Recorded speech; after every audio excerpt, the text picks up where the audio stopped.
नमस्कार, मी सुदर्शन सुर्वे न्यूज ढंकामध्ये आपले सर्वांचे स्वागत करतो। ऐकतोयस का? हे ऐक, समुद्राच्या लाटांचा आवाज अगदी आपल्या पायाशी येऊन हलके स्पर्श करून जातोय। आता डोळे बंद कर आणि ऐक। आपण सध्या कुठे आहोत माहिती आहे मित्रांनो? आपण आहोत कोकणातल्या तारकर्लीत। कोकणाच्या कुशीत निळाशार पाण्यात आणि वाळवंटासारख्या मऊ वाळूत उभा आहोत। निळाशार समुद्राच्या कुशीत सुणसुणीत वाळूत आणि ताज्या माशांच्या वासात मिसळलेलं एक नंदनवन तारकर्ली। मालवणपासून अवघ्या काही किलोमीटरवर वसलेलं तारकर्ली इथं आल्यावर काळ विसरतो आणि वेळ थांबते। समोर पसरलेला अथांग अरबी समुद्र, त्यावर हेलकावत चाललेली होडी आणि किनाऱ्यावर चाललेली प्रेमाची आठवणीची चाल।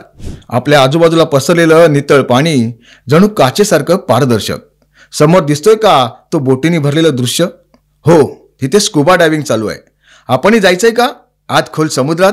मग चल, आज पाण्याखालील जग बघूया।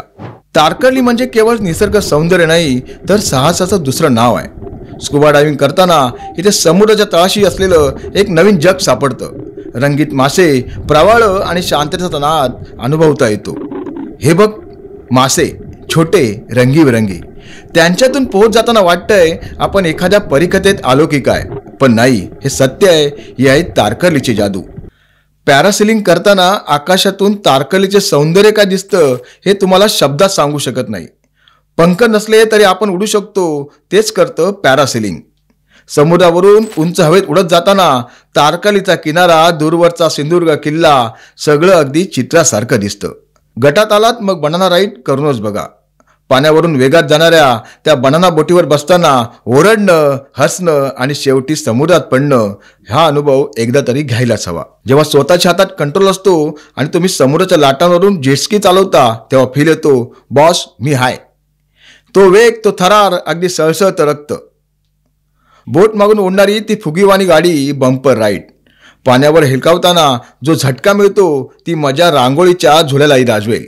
एवढी मजा केल्यावर पोटातून आवाज ऐकू येतोय, आता माझंही बघा। चला, आता थोडीशी पोटपूजा करावी। समोरचं छोटंसं हॉटेल, कोकम सरबत, ताज्या सुरमईचा तुकडा, कोकमाच्या रसात भिजलेली कालवण आणि त्या मसाल्याची लज्जत, म्हणजे खाणं नाही, ही तर भावना आहे। ही चव शब्दात सांगता येत नाही, फक्त अनुभवावी लागते। संध्याकाळी सूर्य समुद्रात विसावतो तेव्हा समुद्रही स्तब्ध होतो। त्या क्षणी तारकर्ली तुमच्या घरात मन करतं, जणू काही हे स्वप्न कधी संपूच नाही। कोण म्हणतं परदेशात जायचं स्वप्न पहा, आपल्या कोकणात सुद्धा एक तारकर्ली आहे, जे स्वप्न दाखवतंही आणि ते स्वप्न पूर्ण करतंही। तुम्ही कधी येणार या स्वप्नात? तारकर्लीला आलात तर ही ठिकाणं नक्की पहा। तारकर्लीपासून अवघ्या काही मिनिटांवर आहे ते म्हणजे देवबाग। इथे संगम पाहायला मिळतो, समुद्र आणि कार्ली नदीचं जिथे मिलन होतं। काठावर उभं राहिलं की वाटतं दोन विश्व एकत्र आली आहेत। इथली बोट रायडिंग, हाऊस बोट्स आणि सूर्यास्त अफलातून। अवघ्या काही किलोमीटरवर वसलेलं तारकर्ली इथं आल्यावर काळ विसरतो आणि वेळ थांबते।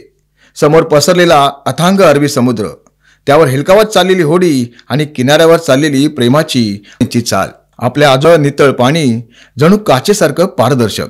मालवणची बाजारपेठ भन्नाट आहे, म्हणजे काय ते बघा। तारकर्ली म्हणजे सौंदर्य, पण मालवण म्हणजे आत्मा। तारकर्ली ही जशी समुद्राची मिठास, तशी मालवण ही त्या मिठासात मिसळलेली कोकमाची चव। ताजे मासे, कोकम, आंबटगोड आमसुळं आणि मासे, ही तर काय विचारूच नका। पण खास म्हणजे सिंधुदुर्ग किल्ला, समुद्रात बांधलेला शिवाजी महाराजांचा किल्ला, म्हणजे इतिहासाची अजूनही साक्ष देतोय। समुद्रातलं गडकोट, जिथे छत्रपती शिवाजी महाराजांची छाया अजूनही वावरते। मालवणच्या थोडंसं पुढे एक छोटंसं पण सुंदर ठिकाण, रॉक गार्डन। समुद्राच्या खडकांवर बसून लाटा अंगावर घेत बसायचं। रात्री लाईट्समुळे हे ठिकाण एकदम रोमॅन्टिक वाटतं। चिवला बीच, लोकल लोकांसाठीचं गुपित ठिकाण। तारकर्लीपेक्षा थोडा शांत पण अगदी जवळचा चिवला बीच।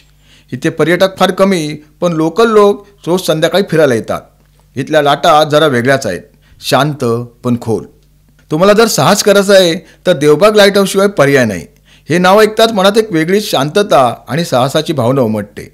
हा लाईट हाऊस सिंधुदुर्ग जिल्ह्यातील मालवण जवळच्या देवबाग गावात आहे आणि तो छोट्याशा बेटावर वसलेला आहे। तारकर्ली येण्यासाठी गाडी नेणार असाल तर स्वतःची गाडी असेल किंवा कार रेंटवर घेतली असेल तर रोड ट्रिपचा आनंद काही औरच आहे। मुंबईहून साधारण 490 किलोमीटर, पुण्याहून 380 किलोमीटर, कोल्हापूरहून 160 किलोमीटर इतके अंतर आहे। NH 66 म्हणजे मुंबई गोवा महामार्ग सरळ मालवण मार्गे येता येतं। रस्ते बरेचसे डोंगराळ पण सुंदर। घाट माथ्यावरचं सौंदर्य बघायलाच हवं. ट्रेनने कोकणचा रेल्वेचा स्वर्गातला प्रवास म्हणजे कोकण रेल्वेचा प्रवास म्हणजे डोळ्यांना जत्रा. तुम्ही ट्रेनने येणार असाल तर जवळचं स्टेशन म्हणजे कुडाळ किंवा सावंतवाडी. तिथून पुढे कार, रिक्षा, स्थानिक बसने तारकर्लीला येता येतं. हा जर व्हिडिओ आवडला असेल तर लाईक करा, शेअर करा आणि आमचे न्यूज डंका चॅनल सबस्क्राईब करा. धन्यवाद.